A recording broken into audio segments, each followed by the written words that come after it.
یہ ہفتہ وار بائبل کا درسی واز Plainfield Christian Science Church Independent کی جانب سے ہے جو نیو جرسی امریکہ میں واقع ہے۔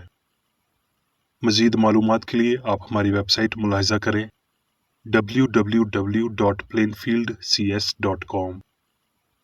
یہ سبق 9 اگست 2026 بروز اتوار ہفتہ کے اختتام پر آپ کے مطالعہ کی غرض سے تیار کیا گیا ہے۔ مضمون روح، سنہری متن یوحنا۔ خدا روح ہے اور ضرور ہے کہ اس کے پرستار روح اور سچائی سے پرستش کریں۔ جوابی مطالعہ افسیوں۔ پس میں جو خداوند میں قیدی ہوں تم سے التماس کرتا ہوں کہ جس بلاوے سے تم بلائے گئے تھے اس کے لائق چال چلو، یعنی کمال فروتنی، یعنی حلم کے ساتھ تحمل کر کے محبت سے ایک دوسرے کی برداشت کرو، اور اسی کوشش میں رہو کہ روح کی یگانگی صلح کے بند سے بندھی رہے، جب تک ہم سب کے سب خدا کے بیٹے کے ایمان اور اس کی پہچان میں ایک نہ ہو جائیں اور کامل انسان نہ بنے، یعنی مسیح کے پورے قد کے اندازہ تک نہ پہنچ جائیں، کہ تم اپنے اگلے چال چلن کی پرانی انسانیت کو اتار ڈالو جو فریب کی شہوتوں کے سبب سے خراب ہوتی جاتی ہے، اور اپنی عقل کی روحانی حالت میں نئے بنتے جاؤ، اور نئی انسانیت کو پہنو جو خدا کے مطابق سچائی کی راست بازی اور پاکیزگی میں پیدا کی گئی ہے۔ درسی واز بائبل میں سے حزقیل۔ خداوند خدا یوں فرماتا ہے، اور میں نئی روح تمہارے باطن میں ڈالوں گا تاکہ وہ میرے آئین پر چلیں اور میرے احکام پر عمل کریں اور ان پر کاربند ہوں، اور وہ میرے لوگ ہوں گے اور میں ان کا خدا ہوں گا۔ لیکن جن کا دل اپنی نفرتی اور مکروہ چیزوں کا طالب ہو کر ان کی پیروی میں ہے، ان کی بابت خداوند خدا فرماتا ہے کہ میں ان کی روش کو انہی کے سر پر لاؤں گا۔ دانییل۔ دارا کو پسند آیا کہ مملکت پر 120 ناظم مقرر کرے جو تمام مملکت پر حکومت کریں، اور ان پر 3 وزیر ہوں جن میں سے ایک دانییل تھا۔ چونکہ دانییل میں فاضل روح تھی اس لیے وہ ان وزیروں اور ناظموں پر سبقت لے گیا، اور بادشاہ نے چاہا کہ اسے تمام ملک پر مختار ٹھہرائے۔ تب ان وزیروں اور ناظموں نے چاہا کہ ملک داری میں دانییل پر قصور ثابت کریں، لیکن وہ کوئی موقع یا قصور نہ پا سکے کیونکہ وہ دیانتدار تھا اور اس میں کوئی خطا یا تقصیر نہ تھی۔ تب انہوں نے کہا کہ ہم اس دانییل کو اس کے خدا کی شریعت کے سوا کسی اور بات میں قصوروار نہ پائیں گے۔ پس یہ وزیر اور ناظم بادشاہ کے حضور جمع ہوئے اور اس سے یوں کہنے لگے کہ اے دارا بادشاہ، ابد تک جیتا رہ۔ مملکت کے تمام وزیروں اور حاکموں اور ناظموں اور مشیروں اور سرداروں نے باہم مشاورت کی ہے کہ ایک خسروانہ آئین مقرر کریں اور ایک امتناعی فرمان جاری کریں، تاکہ اے بادشاہ 30 روز تک جو کوئی تیرے سوا کسی معبود یا آدمی سے کوئی درخواست کرے شیروں کی ماد میں ڈال دیا جائے۔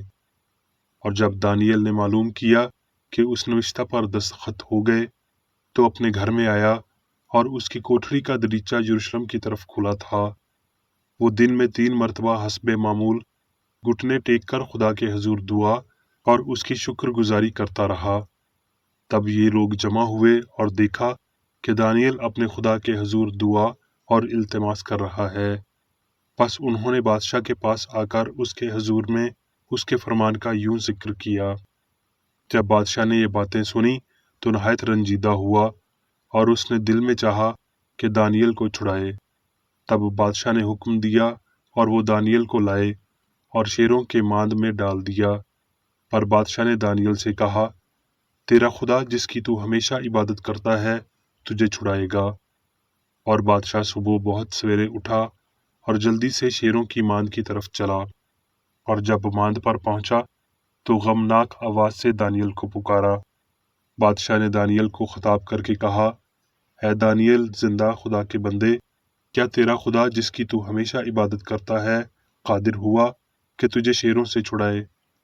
تب دانیل نے بادشاہ سے کہا، اے بادشاہ، اب تک جیتا رہ۔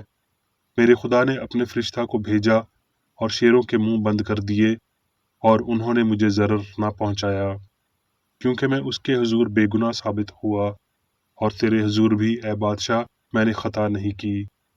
پس بادشاہ نہایت شادمان ہوا اور حکم دیا کہ دانیل کو اس ماند سے نکالیں۔ پس دانیل اس ماند سے نکالا گیا، اور معلوم ہوا کہ اسے کچھ ضرر نہیں پہنچا، کیونکہ اس نے اپنے خدا پر توکل کیا تھا۔ رومیو۔ پس ہم ان باتوں کی بابت کیا کہیں؟ اگر خدا ہماری طرف ہے تو کون ہمارا مخالف ہے؟ رومیو کہ ہم روح کے نئے طور پر نہ کہ لفظوں کے پرانے طور پر خدمت کرتے ہیں۔ لوقا۔ پس یسوع روح کی قوت سے بھرا ہوا گلیل کو لوٹا، اور سارے گرد و نواح میں اس کی شہرت پھیل گئی، اور وہ ان کے عبادت خانوں میں تعلیم دیتا رہا، اور سب اس کی بڑائی کرتے رہے۔ اور وہ ناصرت میں آیا جہاں اس نے پرورش پائی تھی، اور اپنے دستور کے موافق سبت کے دن عبادت خانہ میں گیا اور پڑھنے کو کھڑا ہوا، اور یسایہ نبی کی کتاب اس کو دی گئی، اور کتاب کھول کر اس نے وہ مقام نکالا جہاں لکھا تھا کہ خداوند کا روح مجھ پر ہے، اس لیے کہ اس نے مجھے غریبوں کو خوشخبری دینے کے لیے مسا کیا۔ اس نے مجھے بھیجا ہے کہ قیدیوں کو رہائی اور اندھوں کو بینائی پانے کی خبر دوں، کچلے ہوئوں کو آزاد کروں، اور خداوند کے سال مقبول کی منادی کروں۔ پھر وہ کتاب بند کر کے اور خادم کو واپس دے کر بیٹھ گیا، اور جتنے عبادت خانہ میں تھے سب کی آنکھیں اس پر لگی تھیں۔ وہ ان سے کہنے لگا کہ آج یہ نوشتہ تمہارے سامنے پورا ہوا۔ گلتیوں۔ دیکھ، میں پولس تم سے کہتا ہوں، مگر میں یہ کہتا ہوں کہ اگر روح کے موافق چلو تو جسم کی خواہش کو ہرگز پورا نہ کرو گے، کیونکہ جسم روح کے خلاف خواہش کرتا ہے، اور روح جسم کے خلاف، اور یہ ایک دوسرے کے مخالف ہیں، تاکہ جو تم چاہتے ہو وہ نہ کرو۔ اور اگر تم روح کی ہدایت سے چلتے ہو تو شریعت کے ماتحت نہیں رہے، مگر روح کا پھل محبت، خوشی، اطمینان، تحمل، مہربانی، نیکی، ایمانداری، حلم، پرہیزگاری ہے۔ ایسے کاموں کی کوئی شریعت مخالف نہیں۔ اب میں میری بیکر ایڈی کی تحریر کردہ کرسچن سائنس کی درسی کتاب سائنس اور صحت آیات کی کنجی کے ساتھ میں سے لی گئی تحریریں پڑھوں گا۔ سائنس اور صحت۔ کرسچن سائنس میں روح بطور اسم میں خاص اعلیٰ ترین ہستی کا نام ہے۔ اس کا مطلب ہے مقدار اور معیار، اور یہ خصوصاً خدا کے لیے لاگو ہوتا ہے۔ اس سائنس کا پہلا مطالبہ یہ ہے کہ تو میرے حضور غیر معبودوں کو نہ ماننا۔ یہ لفظ میرے روح ہے، لہٰذا اس حکم کا مطلب ہے یہ، تو میرے سامنے نہ کوئی ذہانت، نہ زندگی، نہ مواد، نہ سچائی، نہ محبت رکھنا، ماں سوائے اس کے جو روحانی ہے۔ دوسرے دیوتا نہ ہونا، دوسری کی طرف جانے کی بجائے رہنمائی کے لیے ایک کامل عقل کے پاس جاتے ہوئے انسان خدا کی مانند پاک اور ابدی ہو جاتا ہے، جس کے پاس وہی عقل ہے جو مسیح میں بھی تھی۔ روح تمام چیزوں کی زندگی، مواد اور تواتر ہے۔ روح کو قوت، حضوری اور قدرت کی اور مقدس خیالات، محبت کے پروں کی بھی علامت دی جاتی ہیں۔ اس کی حضوری کے یہ فرشتے جن کے پاس پاک ترین فرمان ہے، عقل کے روحانی ماحول سے منسلک ہوتے اور متواتر طور پر خود کی خصوصیات کو دوبارہ پیدا کرتے ہیں۔ ہم ان کی انفرادی اشکال کو نہیں جانتے، لیکن ہم یہ جانتے ہیں کہ ان کی فطرت خدا کی فطرت اور روحانی برکات کے ساتھ مطابقت رکھتی ہے۔ یوں علامتی ہوتے ہوئے خارجی ہیں، تاہم نفسی ہیں، ایمان اور روحانی فہم کو بیان کرتے ہیں۔ انسانی خیالات پر غور کرنے اور ہستی کی سائنس کو رد کرنے کا صرف ایک عذر روح سے متعلق ہماری لا علمی ہے، وہ لا علمی جو صرف الہی سائنس کے ادراک کو تسلیم کرتی ہے، ایسا ادراک جس کے وسیلہ ہم زمین پر سچائی کی بادشاہت میں داخل ہوتے ہیں اور یہ سیکھتے ہیں کہ روح لامحدود اور نہایت اعلیٰ ہے۔ روح اور مادہ روشنی اور تاریکی سے زیادہ مزید نہیں گھلتے ملتے۔ پولوس نے کہا، روح کے موافق چلو تو جسم کی خواہش کو ہرگز پورا نہ کرو گے۔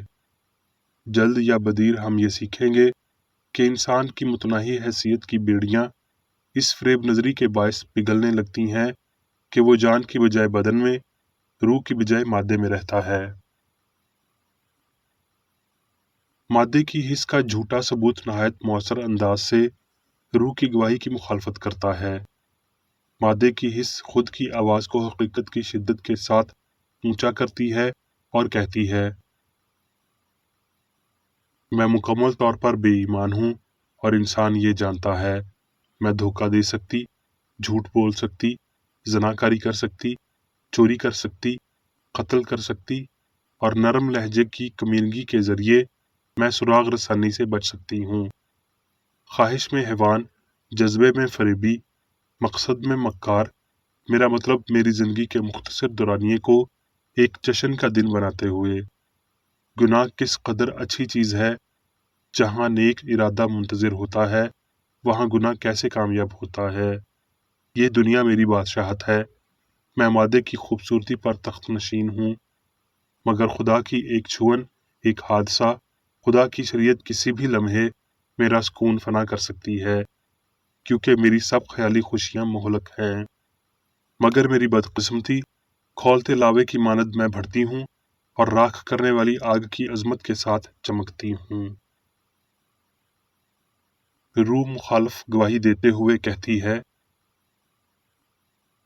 میں روح ہوں، انسان جس کے حواس روحانی ہے میری صورت پر ہے، وہ لافانی فہم کی عکاسی کرتا ہے کیونکہ میں لافانی ہوں۔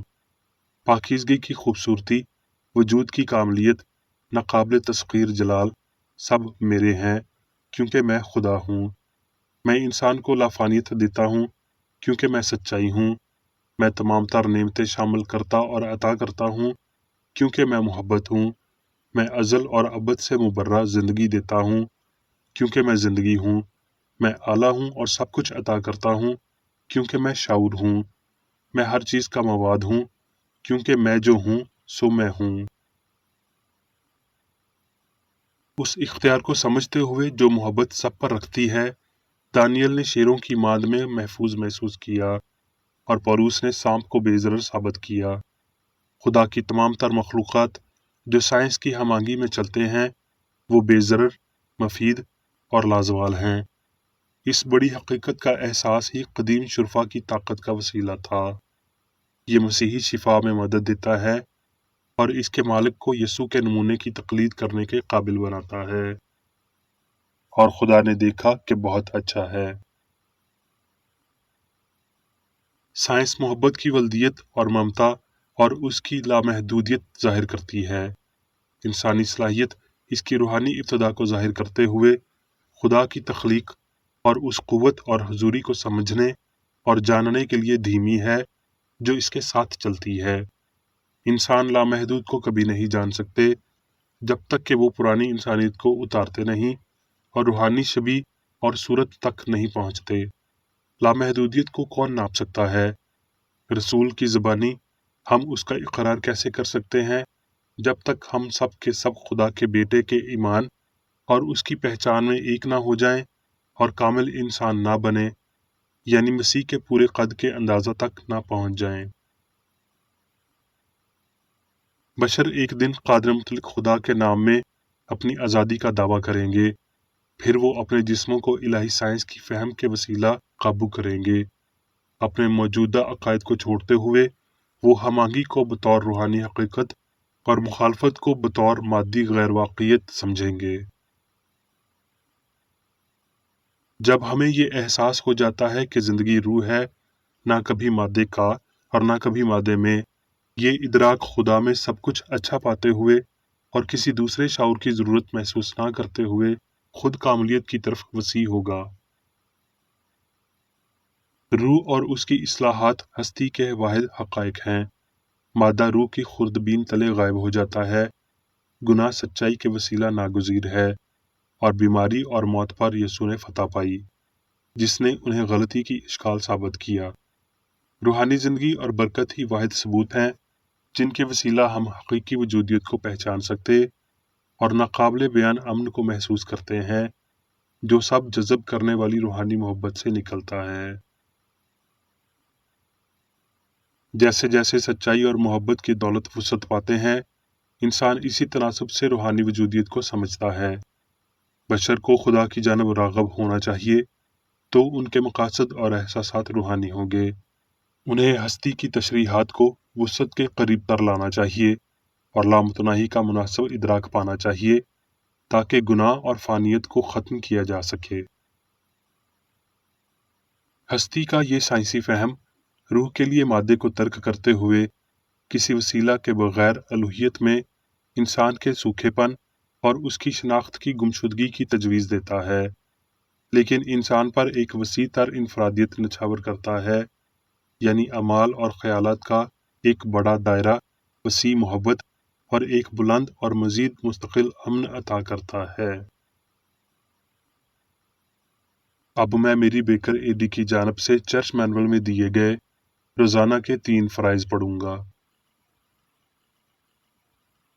روزمرہ کی دعا۔ اس چرچ کے ہر رکن کا یہ فرض ہے کہ ہر روز یہ دعا کرے: تیری بادشاہی آئے، الہی حق، زندگی اور محبت کی سلطنت مجھ میں قائم ہو اور سب گناہ مجھ سے خارج ہو جائیں، اور تیرا کلام سب انسانوں کی محبت کو وافر کرے اور ان پر حکومت کرے۔ مقاصد اور اعمال کا ایک اصول۔ نہ کوئی مخالفت، نہ ہی کوئی محض ذاتی وابستگی مادری چرچ کے کسی رکن کے مقاصد یا اعمال پر اثر انداز ہونے چاہیے۔ سائنس میں صرف الہی محبت حکومت کرتی ہے، اور ایک مسیحی سائنسدان گناہ کو رد کرنے سے حقیقی بھائی چارے، خیرات پسندی اور معافی سے محبت کی شیریں آسائشوں کی عکاسی کرتا ہے۔ اس چرچ کے تمام اراکین کو سب گناہوں سے، غلط قسم کی پیشن گوئیوں، منصفیوں، مذمتوں، اصلاحوں، غلط تاثرات کو لینے اور غلط متاثر ہونے سے آزاد رہنے کے لیے روزانہ خیال رکھنا چاہیے اور دعا کرنی چاہیے۔ فرض کے لیے چوکسی۔ اس چرچ کے ہر رکن کا یہ فرض ہے کہ وہ ہر روز جارحانہ ذہنی آراء کے خلاف خود کو تیار رکھے اور خدا اور اپنے قائد اور انسانوں کے لیے اپنے فرائض کو نہ کبھی بھولے اور نہ کبھی نظر انداز کرے۔ اس کے کاموں کے باعث اس کا انصاف ہوگا، وہ بے قصور یا قصوروار ہوگا۔